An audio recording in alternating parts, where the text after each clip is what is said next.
ভুল হিসাব। এরকম ইবাদত থেকে তওবা করে ফিরে আসতে হবে, অন্যথায় তওবা পরিত্যাগ, এরকম ইবাদত পরিত্যাগ করতে হবে। আপনার সাথে আমার দ্বীনি আপোষ। মনে রাখবেন, অন্যের উপরে বিরোধিতা করে কথা বলে কোনো লাভ নেই। বলছে যে ওরা ইহুদি হয়ে গেছে, ওরা খ্রিস্টান হয়ে গেছে। আপনি কি ভেবেছেন কখনো আল্লাহর নবী বলেছেন কেউ যদি কাউকে ইহুদি বলে আর ও যদি ইহুদি না হয় তাহলে যে বলেছে সেই ইহুদি? এই হাদিস বুখারী মুসলিম। আপনার বাঁচার পথ কি? তারপরে যে আপনি বললেন ইহুদি খ্রিস্টান টাকা দিয়ে মসজিদ বানাচ্ছে, আপনি ইতিহাসের পাতা খুঁজুন, জিজ্ঞাসা করুন যারা বাংলাদেশ থেকে বহির্বিশ্বে আছে, কোন ইহুদি কোন খ্রিস্টান 10টা টাকা 1টা টাকা দেয় নাকি? বাঙালি যারা মাঠ কর্মী টয়লেট পরিষ্কার করছে তারাই টাকা দিয়েছে 5-10 রিয়াল, তারই টাকার মসজিদ, তারই মসজিদ। আপনি যে বললেন ইহুদি খ্রিস্টানের টাকা দিয়ে, যদি এটা না হয় তাহলে আপনার কি হবে? কোনো বিবেচনা হুঁশজ্ঞান আছে? খান আর মানুষের বদনাম করে বানান, হিসাব থাকে না? আপনার মুখের দোয়া কবুল হবে না তো? আপনার মুখখানি খারাপ, আপনার মুখখানির নাম হলো দোমুখা, আপনার মুখখানির নাম হলো মুনাফিকি মুখ। এই মুখে 2টা জিভা থাকবে বিচারের মাঠে আগুনের। আমি এই কথা বলিনি, এই কথা মুহাম্মদ সাল্লাল্লাহু আলাইহি ওয়াসাল্লাম বলেন। এই মুখে আপনি আল্লাহকে কি বলবেন? বলার জন্য তো একটা প্রস্তুতি থাকতে হবে। সম্মানিত মসজিদের মুসল্লি, বিষয়টি বিবেচনা করে আল্লাহকে হিসাব করে বিবেচনা করে ডাকুন। আল্লাহ ডাকে সাড়া দিবেন, এ কথা আল্লাহ তাআলা বলেন, এ কথা মুহাম্মদ সাল্লাল্লাহু আলাইহি ওয়াসাল্লাম বলেন। আল্লাহ তাআলা বলেন, তুমি যেভাবে ডাকো আমি সেভাবে আছি, তুমি যেভাবে আশা পোষণ করো আমি সেভাবে পূর্ণ করে থাকি, আমি তোমার সব পাপ ক্ষমা করে দিই, আমি পরোয়া করি না তুমি কত বড় পাপী, আমি পরোয়া করি না তুমি কত বড় পাপী, আমি বিবেচনা করি না তুমি কত বড় পাপী, আমি বললেই তোমাকে আমি ক্ষমা করে দিই। ডাকে কে? সেটা তো একটা কথা। ডাকলেন মুহাম্মদ সাল্লাল্লাহু আলাইহি সাল্লাম, 12 বছর পরে কবুল হলো। ডাকলেন ইয়াকুব আলাইহিস সালাম, কবুল হলো 25 বছর পরে। ডাকলেন আয়েশা রাদিয়াল্লাহু তাআলা আনহা, কবুল হলো 29 দিন পরে। হাতে হাতে কবুল হয়, না হওয়ার কিছু নেই। তবে নবীগণ বলেছেন, সাহাবাগণ বলেছেন, মাতা নাসরুল্লাহ, সাহায্য কবে হবে? জানছি হবে, তবে কবে? সেই দিন কবে? সবই যে ধ্বংস হলো, চলেই তো গেলাম, বিদায়ের সময় তো চলে এসেছে, কই সাহায্য তো আসে না, কবুল তো হয় না। এই কথা সাহাবীগণ বলেছেন। আপনাকে ধৈর্যের পরিচয় দিয়ে আগাতে হবে, আল্লাহকে ডাকতে হবে। আল্লাহ তাআলা বলেন, ওয়াস্তাঈনু বিস-সাবরি ওয়াস-সালাহ, আল্লাহর কাছে সাহায্য চাও সালাত দিয়ে আর ধৈর্য দিয়ে। সালাত আদায় করে 2 রাকাত দিয়ে আল্লাহকে ডাকো, তোমার ডাকে আল্লাহ সাড়া দিবেন। আল্লাহ আমার ডাকে সাড়া দিবেন, এই কথাই ঠিক। বিশ্বাস রেখে তাকে সাড়া দিব ইনশাআল্লাহ। আল্লাহ আমাদের কবুল করুন। আল্লাহুম্মা সাল্লি আলাইহি, আল্লাহুম্মা বারিক আলাইহি।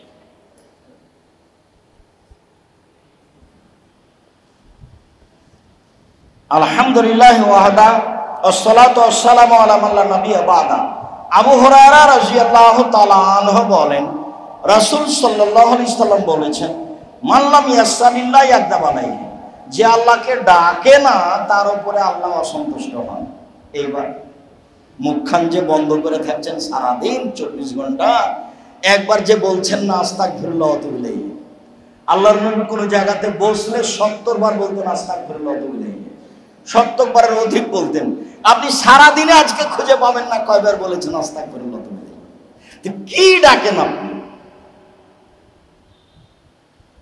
আল্লাহর নবী বলছেন আল্লাহকে না ডাকলে আল্লাহ কি হন? অসন্তুষ্ট হন।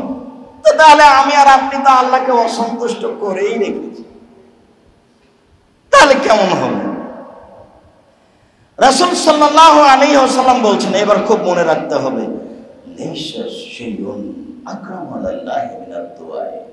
আল্লাহর কাছে চাওয়া কাজটি, ওকে বলা কাজটি আল্লাহর কাছে যত প্রিয়, পৃথিবীর কোন ইবাদত আল্লাহর কাছে তত প্রিয় নয়।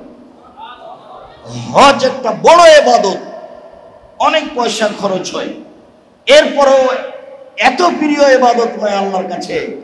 আপনি আল্লাহকে একটা কথা বলবেন যে আমাকে মাফ করো, এই কথাটা, আল্লাহ তুমি আমাকে মাফ করো, এই কথা তার কাছে অনেক অনেক অনেক প্রিয়। আল্লাহ তুমি আমার একটু বাড়ি ঘরের ব্যবস্থা করে দাও, এই কথাটা তার কাছে অনেক প্রিয়।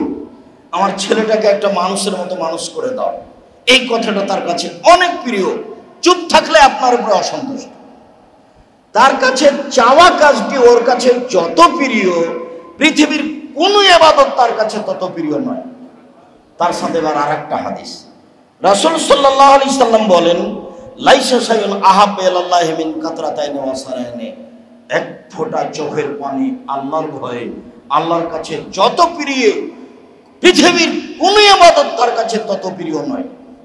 এবার দেখেন তো, দুইটা পাশাপাশি এক জায়গাতে জমা করেন, একটা হলো আল্লাহর কাছে চাওয়া ডাকার, একটা হলো এক ফোঁটা চোখের পানি। এবার দুইটার সমন্বয়ে কি হলো? চোখের পানি ফেলে আল্লাহরকে ডাকা আল্লাহর কাছে যত প্রিয়, পৃথিবীর কোনো কিছু আল্লাহর কাছে তত প্রিয় নয়। নির্জনে, যখন কেউ নেই, 7 শ্রেণীর মানুষ এই চারের মাঠে বিশেষ ছায়াতলে থাকবে, তার এক শ্রেণীর মানুষ নির্জনে আল্লাহকে ডাকে, 2 চোখের পানি ঝরঝর করে ঝরে, এই মানুষ বিচারের মাঠে বিশেষ ছায়াতলে থাকবে। তাহলে বোঝা যাচ্ছে চাওয়ার সময় বিনয়ী হতে হবে, নম্র হতে হবে, চোখের পানি ঝরঝর করে ঝরবে, এরপরে আল্লাহ বুঝবেন হ্যাঁ লোকটা আসলেই আমাকে বলছে। আপনি আপনার মতো বললে হবে? পীর সাহেব যেভাবে বলেছেন সেভাবে বললে হবে? বুজুর্গানে দিন বলেছেন সেভাবে বললেই হবে? জি না, রাসূল সাল্লাল্লাহু আলাইহি ওয়াসাল্লামের পদ্ধতিতে বললেই হবে, তাছাড়া হবে না। আনাস রাদিয়াল্লাহু তাআলা বলেন, রাসূল সাল্লাল্লাহু আলাইহি ওয়াসাল্লাম বলেছেন, ইয়াসআলু আহাদুকুম রাব্বাহু হাজাতাহু কুল্লাহা, সবাই যেন আল্লাহর কাছে সব কিছু চায়, যা প্রয়োজন সবকিছু আল্লাহর কাছে চাইবে। এই কথা আল্লাহ রাসূল বলার পরে নিচে নামতে লাগলেন, মানে ছোট থেকে ছোট, ছোট থেকে ছোট, ছোট থেকে ছোট, হাত্তা ইয়াসআলা সিসআনা আলিহি, স্যান্ডেলের জুতার যদি ফিতে ছিঁড়ে যায় সেটাও যেন আল্লাহকে বলে এটার ব্যবস্থা করে দাও।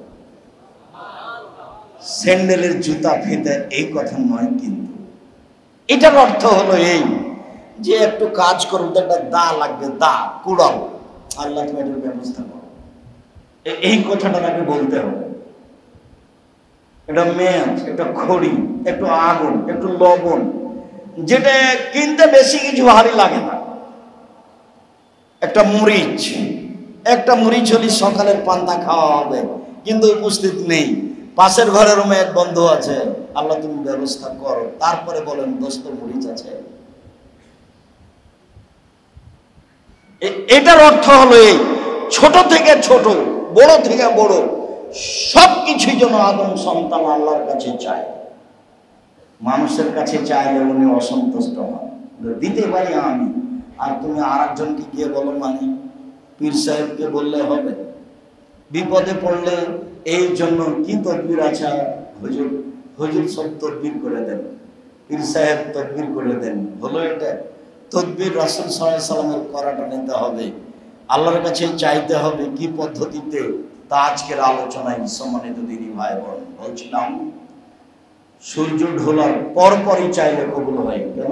তখন সব আকাশের দরজা খুলে দেওয়া হয়েছে। রাত 12টার পরে চাইলে কবুল হয়, কেন? তখন আকাশের সব দরজা খুলে দেওয়া হয়েছে। আজান এবং একামাতের মাঝে চাইলে কবুল হয়, কেন? আজান হওয়ার সাথে সাথে সব দরজা খুলে দেওয়া হয়েছে। এবং রাসূল সাল্লাল্লাহু আলাইহি ওয়াসাল্লাম বলেছেন, আজান যখন শুরু হয়েছে তখন তুমি সব কাজ বন্ধ করে চুপচাপ করে উত্তর দিতে থাকো, উত্তর দিতে দিতে দিতে ফাইজান তাহাইতা সাউতুতা, যখন আজান শেষে হয়ে যাবে তখন তুমি আল্লাহকে কিছু বলো, যা বলবে সেটাই মেনে নেবেন আল্লাহ, যা বলবেন সেটাই মেনে নেবেন আল্লাহ। এই কথা মুহাম্মদ সাল্লাল্লাহু আলাইহি ওয়াসাল্লাম পদ্ধতি। চাওয়ার পদ্ধতিতে আবু হুরায়রা রাদিয়াল্লাহু তাআলা আনহু বলেন, রাসূল সাল্লাল্লাহু আলাইহি সাল্লাম বলেছেন, এনজেল রব্বুনা তাআলা ইলা সামাই দুনিয়া হিনা আবকাসু রাসূলুল্লাহ ইলা আখিরা। যখন রাতের 3 ভাগের 2 ভাগ পার হয়ে যায়, তখন আল্লাহ তাআলা সপ্তম আকাশ থেকে প্রথম আকাশে নেমে আসেন। কিভাবে আসেন এটা আপনার ভাবার প্রয়োজন নাই, তার ক্ষমতা অনুযায়ী আসেন। সবকিছু করতে পারেন, তাই তিনি আল্লাহ। ওহ আলা কুল্লি শাইইন কাদির, তিনি হলেন সর্বশক্তিমান। মায়ালি কবেহি, মা তার জন্য যেটা শোভনীয় সেইভাবে তিনি নেমে আসেন, দিয়ে বলেন মায়াদুনি ফাস্তাজিব লাহু, কে আমাকে ডাকে আমি তা ডাকে সাড়া দিব। মায়াসুলুনি ফাউতিয়াহু, কে কিছু চায়, যে যা চায় আমি তাকে তাই দিয়ে দিব। মায়াস্তাগফিরুনি ফাগফির লাহু, কে ক্ষমা ভিক্ষা চায় আমি তাকে ক্ষমা করে দিব। হাদিস বুখারী মুসলিম। রাতের 3 ভাগের 2 ভাগ পার হওয়ার পরে অনুমান 2টা, 1টার পরে, 2টার পরে, 2:30টার পরে, এরকম একটা হিসাব করতে হবে। জরুরি ঘোষণা, যেমন আইয়ুব খানের মার্শাল আইন জারি ছিল, আপনার নিজের উপরে এবং আপনার পরিবারের উপরে মার্শাল আইন জারি থাকবে। একেবারে জরুরি ঘোষণা। রাত 10টার পরে বাসায় কেউ জেগে থাকতে পারবে না, শুধুমাত্র যে ছেলে মেয়ে পড়াশোনা করছে ব্যতীত সবাইকে ঘুমিয়ে যেতে হবে। কেন? রাসূল সাল্লাল্লাহু আলাইহি ওয়াসাল্লাম বলেছেন, একরাহুল কালাম বাদাল ইশায়, একরাহুন নাওম কাবলাল ইশায়। আল্লাহর নবী এশার সালাতের পরে কথা বলাকে ঘৃণা করতেন, তিনি এশার সালাতের পূর্বে ঘুমিয়ে যাওয়াকে ঘৃণা করতেন। এশার সালাতের পূর্বে ঘুমিয়ে যাওয়া ঘৃণিত কাজ, এশার সালাতের পরে কথা বলা ঘৃণিত কাজ। এশার সালাতের পরে 10টা হতে হতে ঘুমিয়ে যেতে হবে। তাহলে আপনি যদি 4 ঘন্টা পরে জাগেন, তাহলে 2 ঘন্টার 2টাই ঘুম ভেঙে যাবে। যদি আপনি 3 ঘন্টা পরে জাগেন, তাহলে 3টার পরে ঘুম ভেঙে যাবে। যদি আপনি 5 ঘন্টা ঘুমিয়ে থাকেন, তাহলে 3টায় ঘুম ভেঙে যাবে। আপনি সুন্দর করে উঠে আকাশের দিকে তাকিয়ে সূরা আলে ইমরানের শেষ রুকু পড়েন, প্রথম 5 আয়াত পড়েন, তারপরে আরো দোয়া আছে পড়েন, এরপরে ওযু করে আসেন, 2 রাকাত সালাত আদায় করেন, এরপর আপনি আল্লাহকে বলেন কি বলতে চাচ্ছেন, বলার পদ্ধতি। আব্দুল্লাহ ইবনে আব্বাস রাদিয়াল্লাহু তাআলা আনহু বলেন, রাসূল সাল্লাল্লাহু আলাইহি সাল্লাম বলেছেন, আর রাফু, হাত তুলে দোয়া, লায়ার ফা হাজামান কাবাইহে, যেটা কাঁধ পার হবে না, কাঁধ সামনাসামনি থাকবে। হাত তুলে বলতে হবে, হাত মিলাতে হবে না ফাঁকা থাকবে, এই কথা মুহাম্মদ সাল্লাল্লাহু আলাইহি সাল্লাম বলেন। তবে হাত তোলার কথা মুহাম্মদ সাল্লাল্লাহু আলাইহি সাল্লাম বলেন। একবার বলেন, আল মাসআলা, চাওয়া হচ্ছে এমন, চাওয়া হচ্ছে এমন। আর একবার বলছেন ওয়াল ইবতিহাল, এমন তো ইয়াদায়ে, হাত দুটি বাড়িয়ে দিবে। হাত দুটি বাড়িয়ে দিবে তো এইভাবে না এইভাবে? আনাস রাদিয়াল্লাহু তাআলা আনহু বলেন, ইয়ারফু ইয়াদাইহি রাসূলুল্লাহ সাল্লাল্লাহু আলাইহি ওয়াসাল্লাম হাত্তা ইউরা বাইয়াতাইহি, আল্লাহ রাসূল হাত যখন উঠালেন তখন তার বগলের শুভ্রতা দেখা গেল। তবে যদি এইভাবে উঠাই তাহলে শুভ্রতা দেখা যাবে না, এভাবে উঠাই তাহলে দেখা যাবে না। এবার এইভাবে উঠালে দেখা যাবে, এর নাম ইবতিহাল। হাত একবারে সোজা করে মাথার উপর দিকে চলে যাবে, বগলের শুভ্রতা দেখা যাবে। আপনি এবার হাত তুলে আল্লাহকে বলছেন, এ কথাই সুন্দর। সালমান রাদিয়াল্লাহু তাআলা আনহু বলেন, রাসূল সাল্লাল্লাহু আলাইহি ওয়াসাল্লাম বলেছেন, ইন্না রাব্বাকুম হাইয়ুন কারীমুন, তোমাদের প্রতিপালক লজ্জাশীল, বড় লজ্জা পায়। ইয়াস্তাহি মিন আবদিহি, পুরুষ নারী দাস দাসী। ইয়ারফু ইয়াদাইহি ইলাইহি আয়রুদ্দুহু সিফরান, যখন হাত উঠিয়ে বলে তখন হাতটা ফিরিয়ে দিতে লজ্জা পায় না। হাতটা তুলে আমাকে বলছে আমি তাকে ফিরিয়ে দেব না, ঠিক আছে তুমি যা চাচ্ছ দিয়ে দিলাম। হাত তুলে বললে তখন উনি লজ্জা পান ফিরিয়ে দিতে, তাহলে তো হাত তুলে দোয়া করাই উত্তম। জি, এ কথাই ঠিক। আব্দুর রাজ্জাক সাহেব, আপনারাই তো নাকি হাত তুলে দোয়া তুলে দিচ্ছেন, এ কথাও ঠিক। 1992 সালে সর্বপ্রথম ময়মনসিংহ, চিনেডলি, জামালপুরে এসেছিলাম হাত তুলে দোয়া করার বিষয় নিয়ে বাহাস করতে, যদিও এখনো যায় না। হাত তুলে দোয়া করতে হবে, এই কথাই ঠিক। হাত তুলে দোয়া করা গুরুত্বপূর্ণ ইবাদত, এ কথাই ঠিক। সবাই মিলে নামাজের পরে হাত তুলে দোয়া করলে এটা বেদাত হবে, এটাই চূড়ান্ত। ঈদের মাঠে গিয়ে সবাই মিলে হাত তুলে দোয়া করলে বেদাত হবে, এটাই চূড়ান্ত। সভা সমিতির পরে বিবাহের বৈঠক পরে সবাই মিলে হাত তুলে দোয়া করলে বিদাত হবে, এটাই চূড়ান্ত। কবরস্থানে গিয়ে সবাই মিলে হাত তুলে দোয়া করলে বিদাত হবে, এটাই চূড়ান্ত। আল্লাহ রাসূল রাতে উঠে একাই চলে গেলেন কবরস্থানে দোয়া করার জন্য, হাত তুলে দোয়া করলেন। পাশে স্ত্রী ঘুমিয়েছিলেন, তিনি যখন ভাবলেন আমার স্ত্রী ঘুমিয়ে গেছেন, উনি ভাবলেন, আয়েশা বলছেন না আমি তো ভান করে ঘুমিয়ে আছি, আমি তো আসলে ঘুমাইনি, আমি তো আসলে এমনি ভান করে আছি, দেখি কি করে, দেখি কি করে। একটু পরে উঠে চলে গেলেন। তাহলে বোঝা যাচ্ছে মুহাম্মদ সাল্লাল্লাহু আলাইহি ওয়াসাল্লাম গায়েবের খবর জানেন না। আরে স্ত্রী পাশে একেবারে গায়ের সাথে গাও লাগিয়ে ভান করে ঘুমিয়ে আছেন, তবু বুঝতে পারলেন না যে আমার স্ত্রী ভান করে ঘুমিয়ে আছেন। আর লোকে বলছে মুহাম্মদ সাল্লাল্লাহু আলাইহি ওয়াসাল্লাম গায়েবের খবর জানে। ছি ছি ছি ছি। আয়েশা রাদিয়াল্লাহু আনহা নিজে বলছেন আমি ভান করে ঘুমিয়ে আছি। ভান করাটা তিনি নিজে বলছেন, ভান করে দেখি কি করে। ধীরে উঠলেন, কাপড় চোপড় নিলেন, দরজা খুললেন, দরজা বাহির থেকে বন্ধ করে দিলেন, চলে গেলেন। আমিও উঠলাম, মাথায় কাপড় দিলাম, দেখুন কোথায় যায়। কবরস্থানে বাকিউল গারকাতে হাত তুলে দোয়া করলেন, একবার, দুইবার, তিনবার হাত তুলে দোয়া করলেন। এবার ঘুরে হাঁটতে লাগলেন, আমিও ঘুরে হাঁটতে লাগলাম। জোরে হাঁটলেন, আমিও জোরে হাঁটলাম। দৌড়াতে লাগলেন, আমিও দৌড়ালাম। আমি আগে পিছনে চলে এসেছি। হাদিস তো বুখারী মুসলিম, আপনার কাছে বিচারের কি আছে? আয়েশা জি, তুমি হাঁপাচ্ছ কেন? কি ব্যাপার? দৌড়ে এসেছেন যে? তখন বলছেন দেখেন আমি যদি মিথ্যা কথা বলি জিবরাইল বলে দিবে যে ঘটনা এই, তা আমার মিথ্যা কথা বলার কি আছে? আসলে আমি তল্লাশি চালাচ্ছিলাম, আপনি উঠে যান কোথায়? আপনি অন্য কোন স্ত্রীর কাছে যান নাকি? কি বলো, আল্লাহ রাসূল কি আল্লাহর বিরোধিতা করে নাকি? হ্যাঁ, আমি কবরস্থানে দোয়া করতে গেছিলাম, আমার দোয়া করার পরে কবরবাসীর সব পাপ ক্ষমা হয়ে গেল। আল্লাহ রাসূল কবরস্থানে গিয়ে হাত তুলে দোয়া করলেন, বউকে একটু জানিয়ে গেলেন না, ওমর আবু বকর সিদ্দিককে নিয়ে গেলেন না, একাই দোয়া করতে হবে, কথাই ঠিক।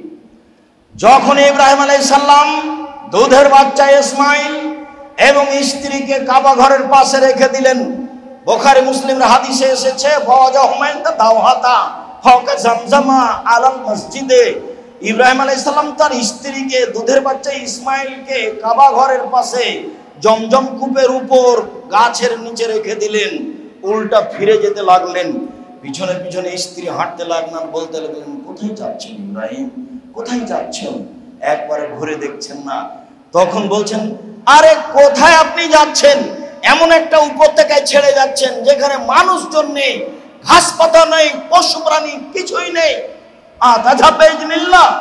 আপনি কি আল্লাহর অনুমতিতে যাচ্ছেন? আল্লাহ কি আপনাকে এইভাবে চলে যেতে বলেছেন? তখন উনি বলছেন না মা, হ্যাঁ। তখনও তিনি মুখ ঘোরাননি, ওইদিকেই চলে যাচ্ছেন, ওইদিকে মুখ করে চলে যাচ্ছেন। স্ত্রীর উপরে ভালোবাসার অভাব ছিল না।